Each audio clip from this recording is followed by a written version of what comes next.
విద్యుత్ ఛార్జీలు పెంచలేదు, పెంచము, దానికి కట్టుబడి ఉన్నాం మేము గాని మా ముఖ్యమంత్రి గారు గాని. మొన్న ఈ మధ్య యాక్సిస్ బ్రూక్ ఫీల్డ్ ఎనర్జీ మీద దుష్ప్రచారం చేసే పని చేస్తా ఉన్నారు. పదే పదే ప్రభుత్వం మీద బురదల్లే పని చేస్తా ఉన్నాడు. జగన్మోహన్ రెడ్డి తప్పులన్నీ కూడా ఇప్పటికి కూడా మాకు ఇంకా దాన్ని శుభ్రం చేయడానికి టైం సరిపోతుంది. అతను పూర్తిగా విద్యుత్ శాఖను దుర్వినియోగం చేసి వదిలిపెట్టాడు.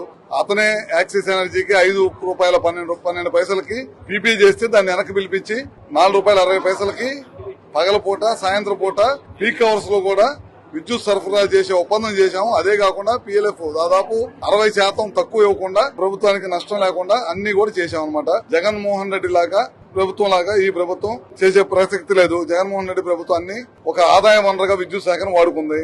మా ప్రభుత్వం కరెంటు ఛార్జీలు పెంచకూడదు, ప్రజలకు ఉపయోగపడాలి, నాణ్యమైన విద్యుత్ ఇవ్వాలనే దశగా పనిచేస్తున్నాము. దాంట్లో భాగంగానే రాయలసీమ, ప్రకాశం జిల్లా ప్రాంతాల్లో రెన్యూబుల్ ఎనర్జీకి పెద్దపీట వేశాము. గతంలో కూడా 7,000 మెగావాట్లు 2014-19లో రెన్యూబుల్ ఎనర్జీ పెట్టడమే కాకుండా విద్యుత్ ఉత్పత్తి కూడా చేసి చూపించాము. అదేవిధంగా దేశంలో ఇప్పుడు మన రాష్ట్రంలో రాయలసీమ ప్రాంతం పూర్తి అనుకూలమైన ప్రాంతం కనుక తప్పకుండా రాబోయే రోజుల్లో రెన్యూబుల్ ఎనర్జీకి పెద్దపీట వేస్తామని చెప్పి కూడా ముఖ్యమంత్రి గారు పదే పదే చెబుతున్నాడు. దాంట్లో భాగంగానే తప్పకుండా చేస్తాం.